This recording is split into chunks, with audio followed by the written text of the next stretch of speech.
Welcome to पवन वाग academy. आशा है students आप सब लोग अच्छे होंगे, बढ़िया होंगे, पढ़ाई अच्छी चल रही होगी। एज यू नो हम लोग क्लास 11th का जो चैप्टर कर रहे हैं दैट इज एक्सक्रीशन और ऑस्मो रेगुलेशन वाला।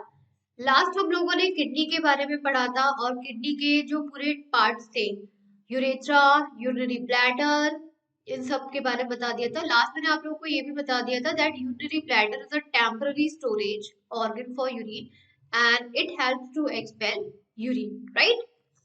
इसी से आगे हम लोग आज कंटिन्यू करते हैं। नेक्स्ट पॉइंट देखिए, urethra is a passage way for discharging urine from body. अभी हम लोगों ने क्या देखा कि जो यूरिनरी ब्लैडर होता है, यूरिनरी ब्लैडर के लास्ट में एक ट्रायंगल शेप की ओपनिंग होती है जिसको हम लोग बोलते हैं यूरेथ्रा, और इसी यूरेथ्रा के थ्रू जो यूरिन है हमारी बॉडी से डिस्चार्ज हो जाता है। In males, it acts as urinogenital organ. Males में बात करें तो यूरिनोजेनिटल ऑर्गन की तरह वर्क करता है यूरेथ्रा। ईच यूरिनोजेनिटल का मतलब होता है कि मेल में जो स्पर्म प्रोडक्शन होता है और यूरिन का प्रोडक्शन होता है, और ये दोनों ही एक ही ओपनिंग से आउट होते हैं, इसीलिए बोलते हैं यूरिनोजेनिटल ऑर्गन। यहाँ पे जो मेल के अंदर जो स्पर्म और यूरिन है वो एक ही ओपनिंग से रिलीज होते हैं, इसीलिए इसको यूरिनोजेनिटल ऑर्गन कहा जाता है। Each kidney is covered by 3 layers of tissue, और जितनी जो हमारी किडनी होती है वो 3 लेयर ऑफ टिश्यू से कवर्ड होती है। Outer most renal fascia is made up of thin layer of fibrous connective tissue. सबसे आउटर मोस्ट जो लेयर होती है renal fascia. Outer most layer कौन सी होती है किडनी की? जैसे एक सेकेंड, जैसे ये किडनी है, किडनी की 3 लेयर होती हैं, 3 लेयर से मिलकर बनी होती है, और इसकी जो आउटर मोस्ट लेयर होती है वो होती है रेनाल फैस्किया, जो कि हमारे थिन फाइब्रस कनेक्टिव टिश्यू से बनी होती है। It anchors the kidney to abdominal wall as well as surrounding tissue. हमारे किडनी की जो एब्डोमिनल वॉल होती है और इस एब्डोमिनल वॉल पे जितने भी टिश्यूज की प्रेजेंस होती है इन सब से ये कनेक्टेड होती है। मिडल लेयर की बात करें then middle layer is a mass of fatty tissue called adipose capsule. अब यहाँ पे जो सेकंड लेयर आती है, या कह सकते हैं जो मिडल लेयर आती है, वो आती है यहाँ पर फैटी टिश्यूज की, जो कि एडिपोज कैप्सूल की बनी होती है। Protects kidney by shock absorption. इसका काम क्या होता है कि किडनी को शॉक एब्जॉर्प्शन से प्रोटेक्ट करना। Innermost layer renal capsule is a smooth, transparent, fibrous membrane that is continuous with outer layer of uterus. अब यहीं पर हम इनरमोस्ट लेयर की बात करते हैं, तो इनरमोस्ट लेयर होती है रेनाल कैप्सूल, जो कि स्मूथ, ट्रांसपेरेंट, फाइब्रस मेम्ब्रेन होती है और continuous with outer layer of uterus. ये आउटर लेयर की तरह कंटिन्यूस पूरे किडनी को कवर्ड करे हुए होती है। It acts as a barrier against spread of infection in kidney. यहाँ पर इसका जो काम होता है इनरमोस्ट लेयर रेनाल कैप्सूल का, हमारी किडनी को अगर हमारी बाई चांस किडनी के किसी पॉइंट में, किसी पार्ट में इन्फेक्शन हो जाता है तो उस इन्फेक्शन से प्रोटेक्ट करने का। LS of kidney shows 2 distinct regions with capsule. यहाँ पे जो एलएस होता है, जो दिस वन एलएस जो किडनी का रीजन होता है, दो रीजन शो करता है। अभी हम लोग पढ़ेंगे कौन कौन से रीजन है, ऑलवेज रिमेम्बर में देख लीजिए। Infants up to 2 years of age show lack of voluntary control over milk nutrition. Milk nutrition का मतलब है यहाँ पर यूरिन। जो 2 साल तक के बच्चे होते हैं, 2 साल तक के बच्चों में जो यूरिन का कंट्रोल होता है, वॉलेंट्री कंट्रोल, वो लैक होता है, डेवलप नहीं हुआ होता। And this is because neurons to the external sphincter muscles are not developed. क्यों? क्योंकि जो स्फिंक्टर मसल्स होती है, एक्सटर्नल स्फिंक्टर मसल्स होती है यूरेथ्रा में, उसमें जो न्यूरॉन्स का डेवलपमेंट नहीं हुआ होता, और जब एक्सटर्नल स्फिंक्टर में न्यूरॉन्स का डेवलपमेंट नहीं हुआ होता है तो बच्चे क्या है, जो यूरिन है उसको कंट्रोल नहीं कर पाते। नेक्स्ट आ जाइए, histological kidney is divided into 2 regions as renal cortex और रेनम मेड्यूला। किडनी हमारे 2 रीजन में डिवाइडेड होती है इस तरीके से। ये जो आपको आउटर वाला पोर्शन दिख रहा है ये होता है कॉर्टेक्स वाला, जिसको हम लोग बोलते हैं रेनाल कॉर्टेक्स। रेनाल किस लिए बोला, क्योंकि किडनी है। दूसरा होता है रेनाल मेड्यूला, जो इनर वाला आपको दिखाई दे रहा है, दिस वन, ये है renal medulla. Renal cortex is outer, peripheral, red colour, granular region. बाहर की तरफ होता है, रेड कलर का होता है, ग्रैनुलर, क्योंकि इसमें ग्रेन्स की प्रेजेंस होती है। Cortex contains malpighian bodies, convoluted tubules and blood vessels. और इस कॉर्टेक्स वाले रीजन्स में मैल्फिगियन बॉडीज, कॉन्वोल्यूटेड ट्यूब्यूल्स और ब्लड वेसल्स की प्रेजेंस होती है। यही हम बात करें मेडुला, जो कि इनर रीजन होता है किडनी का, पेल रेड कलर का होता है, स्ट्रेटेड अपीयरेंस होती है। Medulla mainly consist of loops of Henle and collecting ducts. Medulla में हमारे लूप ऑफ हेनले और कलेक्टिंग डक्ट प्रेजेंट होते हैं। अब देखिए स्टूडेंट, आप लोग convoluted tubules, loop of Henle, collecting ducts, malpighian body, इसके बारे में ऑलरेडी आप 10th में पढ़ के आए हो, थोड़ा सा 11th में भी है, तो इसको मैं डिटेल में नहीं जाऊंगी। आप लोग को नेफ्रॉन का स्ट्रक्चर याद है कि नेफ्रॉन में हमारी लूप्स ऑफ हेनले भी होती है, कॉन्वोल्यूटेड ट्यूब्यूल्स भी होती है, ब्लड वेसल्स भी होती है, कलेक्टिंग डक्ट्स भी होती है, लेकिन कौन कौन से रीजन में है बस इतना ध्यान रखना है। And all these are arranged in conical manner to form renal pyramids. और ये जितनी भी चीजें हैं ना, किडनी के बेस पर आके ऐसे पिरामिड शेप में अरेंज होती है, जिसको हम लोग क्या बोलते हैं, renal pyramid. Cortex extend in medulla as columns of renal columns between pyramids। और ये जो कॉर्टेक्स है पूरा, ये कॉर्टेक्स मेडुला वाले पार्ट में कॉलम, जो हमारे पिरामिड्स होते हैं, पिरामिड्स के बीच में जो जगह खाली होती है, वहां पर इस तरीके से आगे की तरफ कॉलम बना के प्रेजेंट रहती है। Narrow tip of pyramid is called as renal papilla. और यहाँ पे पिरामिड की जो नैरो टिप है, ऊपर की साइड नैरो टिप होगी ना, बिल्कुल टिप होगी, इसको बोलते हैं renal papilla. And there are several pyramids. और इसी तरीके से पूरे किडनी में बहुत सारे number billions of pyramids present रहते हैं। Renal papilla open into minor calyx. अब ये जो रेनाल पेपिला है, माइनर कैलिक्स में जाके ओपन होती है। Minor calyx merge together to form major calyx and major calyx unite together to form renal pelvis. तो यहाँ पे जो हमारी रेनाल पेपिला है, माइनर कैलिक्स में जाके ओपन होती है। बहुत सारी माइनर कैलिक्सेस मर्ज होके मेजर कैलिसेस बनाती है, और बहुत सारी मेजर कैलिसेस मर्ज होके पेल्विस, रेनाल पेल्विस बनाती है। रेनाल पेल्विस कह दीजिए या फिर रेनाल साइनस कह दीजिए, एक फनल शेप्ड एरिया होता है किडनी के मेडुला वाले पार्ट में। And renal pelvis continues as ureter which leaves kidney through hilus. और यहाँ पे देखिए किडनी का डायग्राम बनाती हूँ, दिस वन। यहाँ पे सपोज करिए ये रेनाल पेल्विस है, और ये रेनाल पेल्विस की जो ओपनिंग होती है, यूरेटर वाले ट्यूब में जाके होती है। किडनी से हमारा यूरेटर ट्यूब कनेक्टेड रहता है, रेनाल पेल्विस हमारे यूरेटर वाले ट्यूब से जाके ओपन होती है, और जिस पॉइंट से ओपन होती है इसको बोलते हैं hilus. There are several pyramids. अभी हम लोगों ने क्या पढ़ा कि किडनी में से बहुत सारे पिरामिड्स होते हैं। And renal papilla open into minor calyx. मेरे ख्याल से थोड़ा सा रिपीट हो गया है, ठीक है, हाइलस तक। ये थोड़ा सा पार्ट रिपीट हो गया है, जो मैंने यहाँ तक करवाया ना हाइलस वाले पार्ट तक, ये वही लिखा हुआ है। नेक्स्ट है nephrology is a branch of biology that deals with structure, function and disorder of male and female urinary system. Nephrology biology की एक ऐसी ब्रांच है जिसमें हम लोग फीमेल यूरिनरी सिस्टम के स्ट्रक्चर, फंक्शन और डिसऑर्डर के बारे में डिस्कस करते हैं, पूरा पढ़ते हैं, मेल का हो या फिर फीमेल का हो। अब आ जाते हैं नेफ्रॉन पर। मैंने आप लोगों को स्टार्टिंग में ही बता दिया था कि किडनी की जो स्ट्रक्चरल और फंक्शनल यूनिट होती है वो नेफ्रॉन होती है। जैसे हम लोग किसी की भी किडनी का, जैसे हम लोग बात करते हैं कि किसी की लिविंग ऑर्गेनिज की स्ट्रक्चर फंक्शनल यूनिट क्या है, तो हम कहेंगे cell. Same as it is जो हमारी किडनी की स्ट्रक्चर फंक्शनल यूनिट होती है वो हमारी नेफ्रॉन होती है। Nephrons are the structural and functional unit of kidney.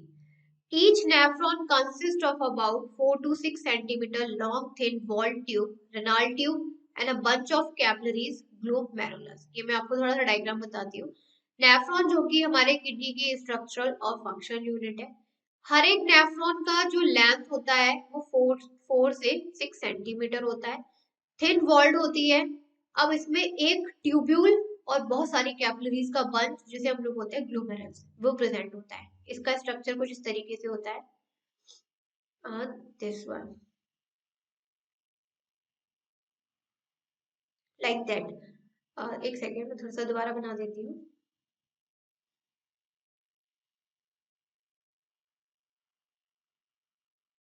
ऐसे यहाँ पर आपको दिस वन, यहाँ पर फिल्ट्रेशन यूनिट प्रेजेंट रहती है जिसे हम लोग बोलते हैं ग्लोमेरुलस।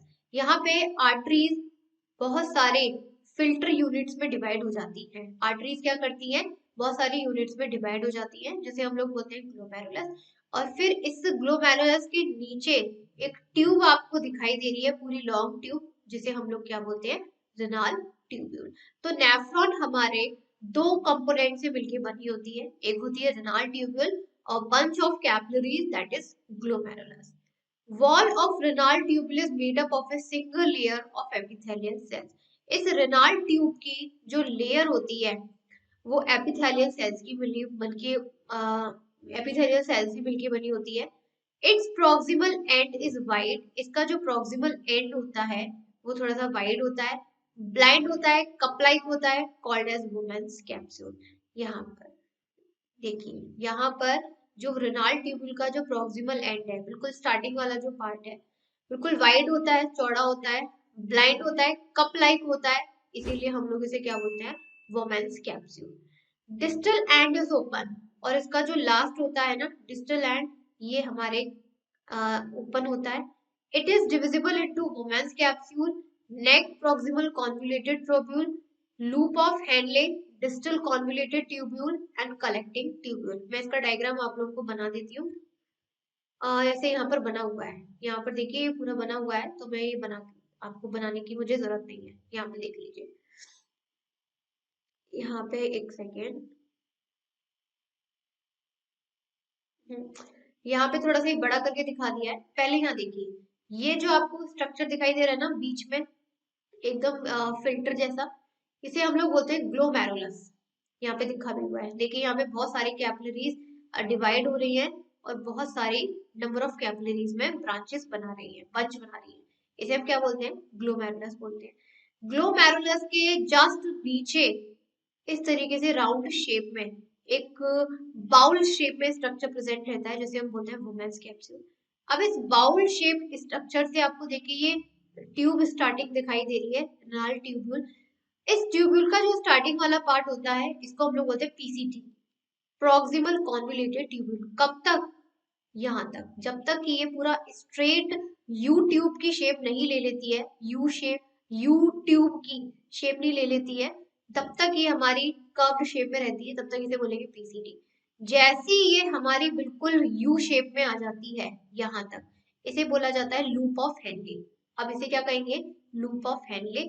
उसके बाद आप देखो ये दोबारा से कर्व्ड शेप में आ गई है, तब हम इसे बोलते हैं डिस्टल कॉन्वोल्यूटेड ट्यूब। अब मैं इसका थोड़ा सा अलग से डायग्राम बना देती हूँ, वो थोड़ा सा क्या कहते हैं टिपिकल डायग्राम था। सबसे पहले क्या बनाया हम लोगों ने, बहुत सारी ब्लड कैपिलरीज को डिवाइड करके एक बंच बना दिया, जिसे हमने क्या बोला यहाँ पर, ग्लोमेरुलस। अब इस ग्लोमेरुलस के नीचे भी एक और बाउल लाइक स्ट्रक्चर की प्रेजेंस होती है जिसे हम लोग क्या बोलते हैं, वोमेन्स कैप्सूल। अब इस वोमेन्स कैप्सूल से हम लोगों के एक ट्यूब की स्टार्टिंग होती है इस तरीके से कर्व्ड शेप में, जिसे हम लोग क्या बोलते हैं, ट्यूब्यूल। लेकिन ट्यूब्यूल भी हमारे तीन पार्ट में डिवाइडेड होती है। सबसे पहले होती है प्रॉक्सिमल कॉन्वोल्यूटेड ट्यूब्यूल। तो जैसे ही हमारे वुमेन्स कैप्सूल से ये कर्व्ड शेप में पूरी ट्यूब्यूल की स्टार्टिंग होती है जिसे हम लोग बोलते हैं पीसीटी, प्रॉक्सिमल कॉन्वोल्यूटेड ट्यूब्यूल। फिर ये प्रॉक्सिमल कॉन्वोल्यूटेड ट्यूब्यूल एक स्ट्रेट यू शेप के ट्यूब में अपना स्ट्रक्चर बनाती है, तब हम इसे बोलते हैं लूप ऑफ हेनले। उसके बाद जैसे ही यहाँ पर लूप ऑफ हेनले फिनिश होता है, अगेन ये हमारी थोड़ा सा कर्व शेप में आना शुरू हो जाती है, तब हम इसे बोलते हैं डिस्टल कॉन्वोल्यूटेड ट्यूब्यूल। और फाइनली ये जो डिस्टल कॉन्वोल्यूटेड ट्यूब्यूल है, हमारे किडनी में एक डक्ट प्रेजेंट रहती है, एक ट्यूब प्रेजेंट रहती है जिसे हम बोलते हैं कलेक्टिंग ट्यूब्यूल। और ये हमारा जो डिस्टल कॉन्वोल्यूटेड ट्यूब्यूल है, ये इस कलेक्टिंग ट्यूब्यूल में जाके एंटर हो जाता है। ये पूरा स्ट्रक्चर होता है नेफ्रॉन का। समझ में आया? वही लिखा हुआ था।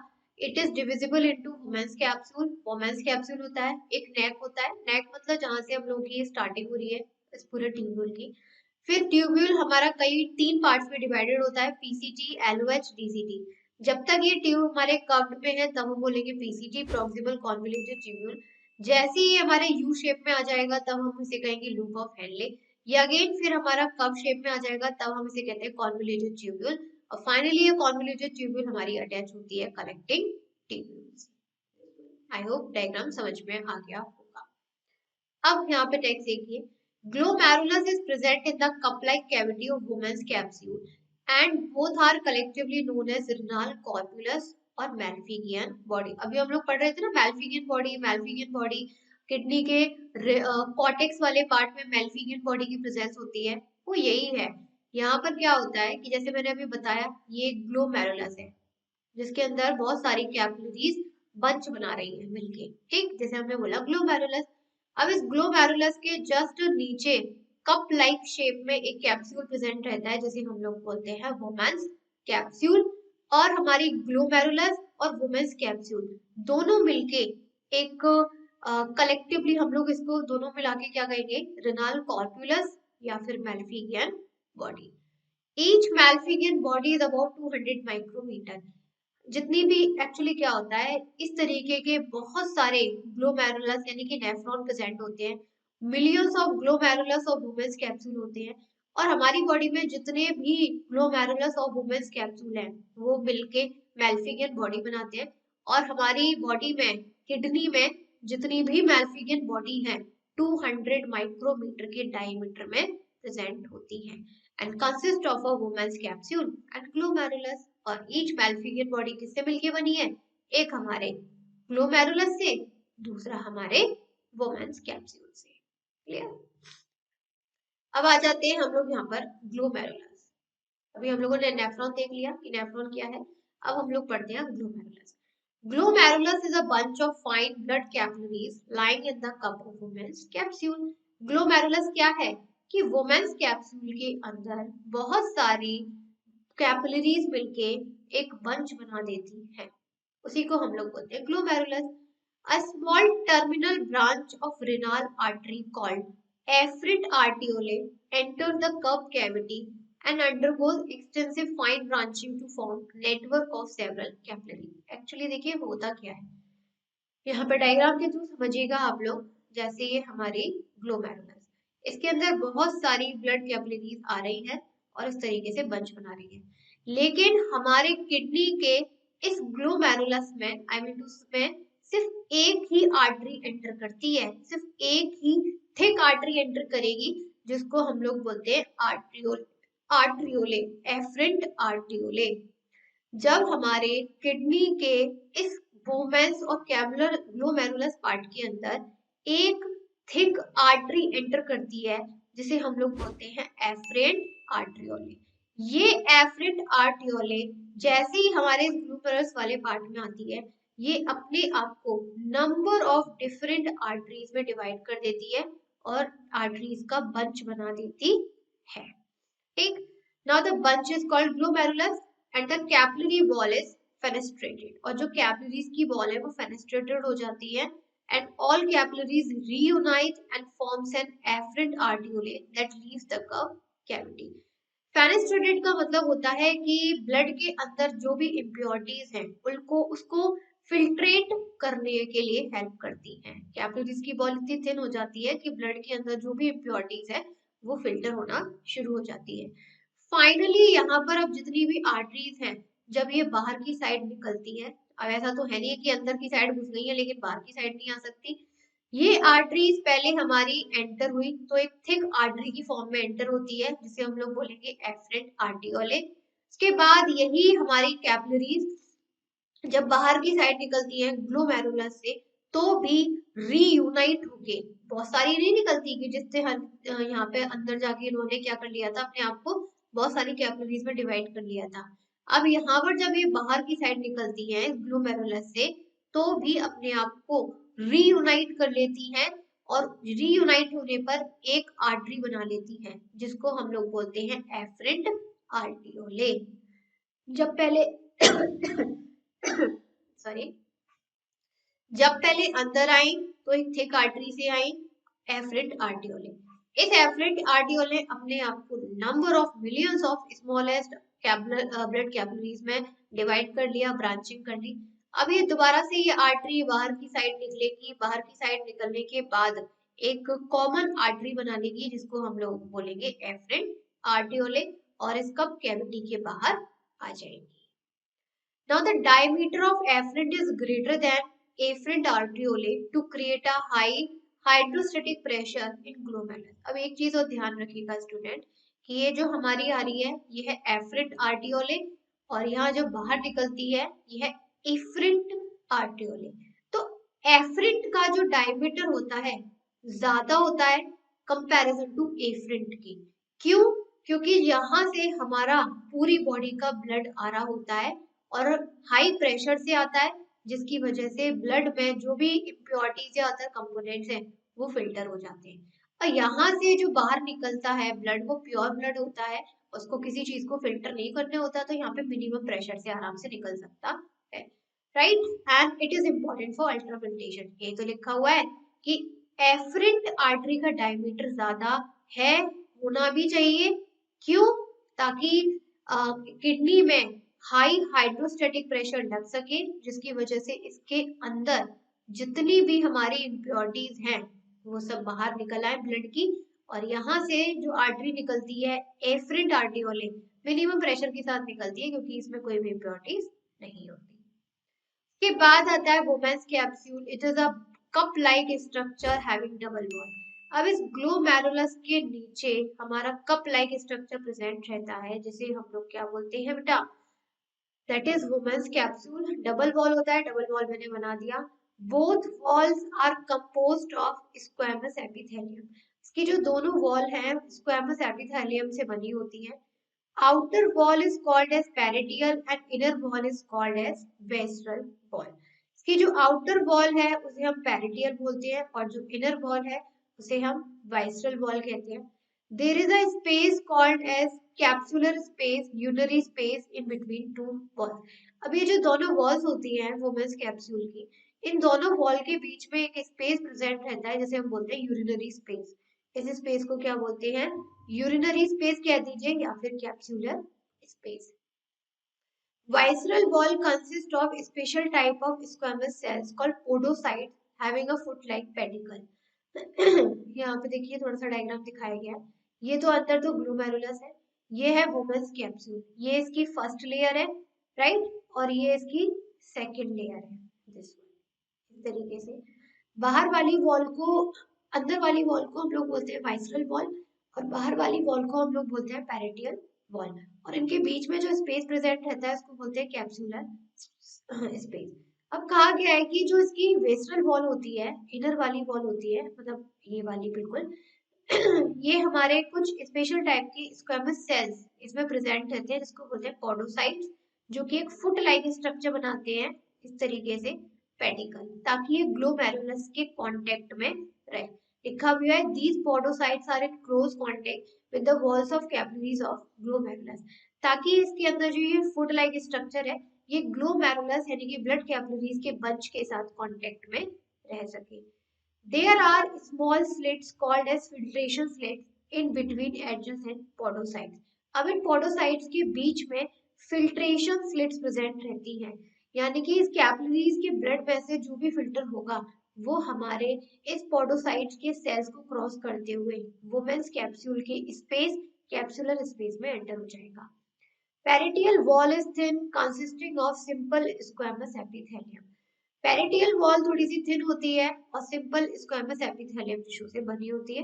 इट कंटिन्यूज इनटू नेक, ये नेक वाले पार्ट तक कंटिन्यू करती है, यानी कि इस तरीके से, यानी कि क्या है, ये हमारे जहां से ट्यूब्यूल की स्टार्टिंग है वहां तक कंटिन्यू करती है।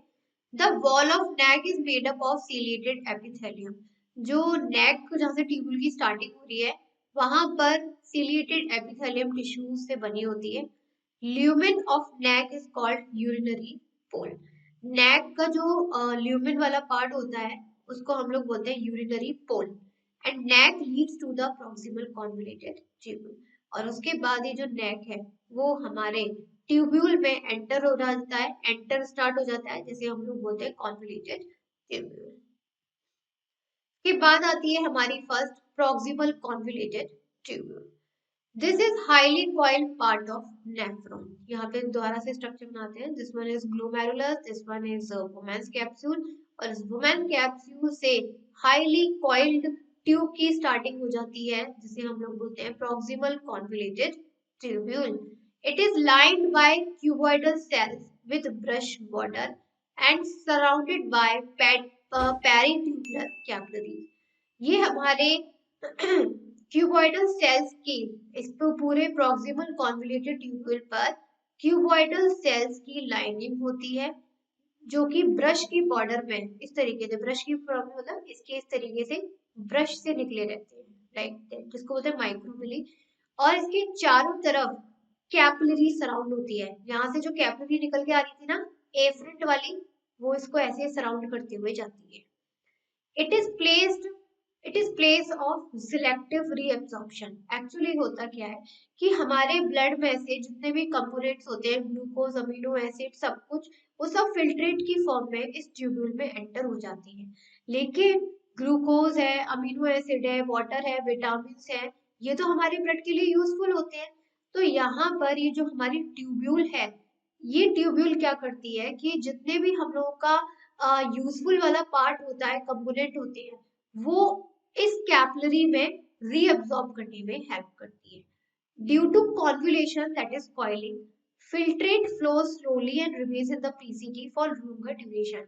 अब ये क्या है, ये जो हमारी पीसीटी है ना, this one proximal convoluted tubule, ये हमारी एकदम बहुत ज्यादा कॉइल्ड होने की वजह से हमारे कैपिलरीज, ग्लोमेरुलस से जितने भी फिल्ट्रेट निकल के आता है, वो इसको बड़ा ही स्लोली स्लोली स्लोली क्रॉस करता है, लॉन्गर ड्यूरेशन में इसमें प्रेजेंट रहता है, and this ensure the reabsorption of maximum amount of useful molecules. और इस टाइमिंग पर लॉन्गर ड्यूरेशन में यहाँ फिल्ट्रेट रहने की वजह से यहाँ ये हमारी कॉन्वोल्यूटेड ट्यूब्यूल है, जिसमें हमारा फिल्ट्रेट प्रेजेंट है, क्योंकि धीरे धीरे क्रॉस कर रहा है, कॉइलिंग बहुत ज्यादा हाई है। इसके अलावा यहाँ से जो एफरेंट वाली कैपिलरी निकल के आ रही थी, ये इसको पूरी तरीके से क्रॉस कर रही है। यहाँ पर क्या होगा कि यहाँ पे आपकी जितनी भी फिल्ट्रेट है, वो फिल्ट्रेट हमारे ब्लड कैपिलरीज में दोबारा से रीअब्सॉर्ब्ड होंगे, और सबसे ज्यादा इसी जगह पे होंगे। क्यों होंगे? क्योंकि यहाँ पर जो हमारा फिल्ट्रेट है लॉन्गर ड्यूरेशन के लिए प्रेजेंट रहेगा, और जितना ज्यादा लॉन्गर ड्यूरेशन के लिए प्रेजेंट होगा, उतना ज्यादा रीअब्सॉर्ब्ड हो जाएगा हमारे ब्लड कैपिलरीज में। उसके बाद आता है हम लोगों का loop of handle. This is a U shape tube. अब आप देखिए यहाँ पे, ये हमारी ग्लोमेरुलस, ये हमारा वुमेन्स कैप्सूल, ये कॉन्वोल्यूटेड ट्यूब्यूल। उसके बाद यू शेप में हमारी कौन सी ट्यूब अराइज होती है?